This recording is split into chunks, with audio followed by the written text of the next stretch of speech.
In the early 90s, you could lie.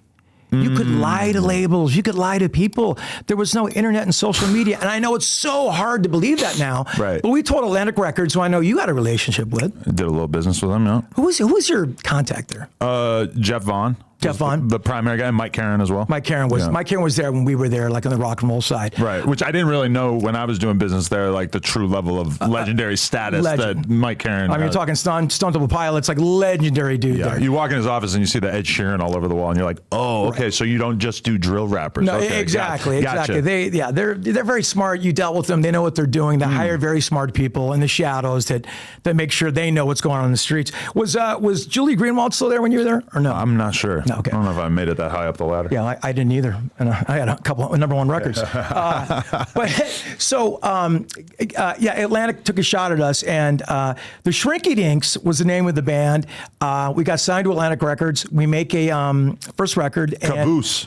That was the single. It was the single. God, thank you. Ridiculous record. When I went and listened to it, I could not believe it's all over the place, isn't it? It sounded kind of like a weird party AC/DC type thing. That's what we were doing. It was. We started a band to drink beer and play Judas Priest and Run DMC songs around a keg. And not much has changed. Because we play our own songs. You spent your whole life in the OC prior to rock fandom? I was born in Hartford, Connecticut. Okay. Little time out there in Simsbury and Avon, Connecticut. Played a little hockey. Moved out here in 1976. So for all intents and purposes, I was raised in Southern California, in particular Newport Beach. Because you do sort of fulfill some of the stereotypes of the OC guy. You seem relatively well adjusted. A good hang, down for some partying. Well, I appreciate all those things. Yeah, I think they're spot on. The adjusted part would be, but not necessarily what people want from their rock stars at all times. No, but I've given them that too as well. You've given them a little, I'm capable of going real deep and stupid, as you could just see anytime on the internet. But growing up in Newport Beach, God, I'm going all over the place, which I apologize.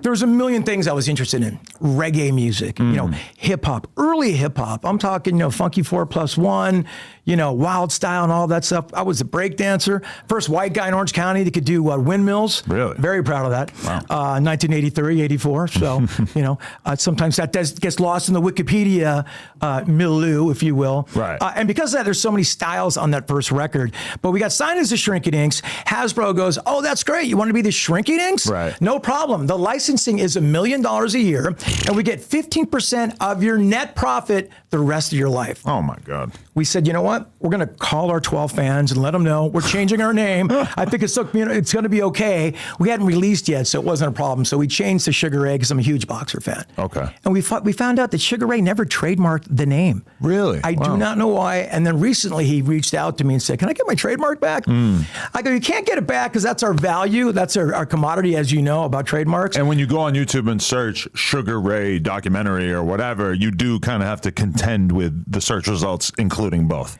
And it's an honor for me. So I told him, you can use it anytime. You have my word. We will never go after you. I encourage you to use Sugar Ray merchandise trademarks. Never in a million years. And he goes, yeah, my guys in the 70s just never registered. I go, there was no one more surprised than us when we saw that. So that's how Shrinky Dinks became Sugar Ray. But same guys in the band, same 2 songs we had. We lied to Atlantic Records, said we have 500 songs.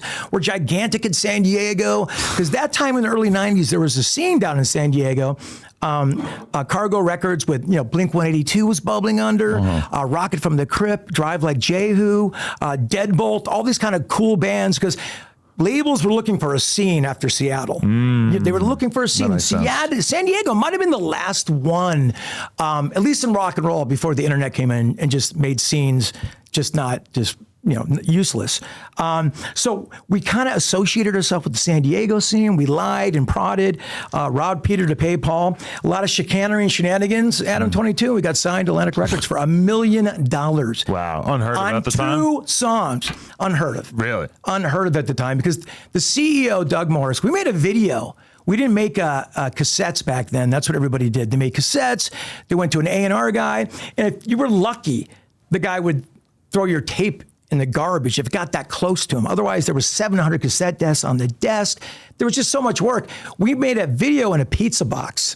and sent it to everybody. And someone happened to see it, opened the pizza box, the video was there, and the video was of Caboose, the song that you said is kind of like AC. Someone said it reminds them of Turnstile. I go, please don't tell a Turnstile that. That's so insulting to them. I'd like to hear their thoughts. Yeah, me too. Me too. They're probably crying in a corner. But that video, the visual thing was something that Atlantic saw and said, we don't know about these songs, but there's something there. Let's try and develop them. And thank God they did. And so there were 2 versions of Fly.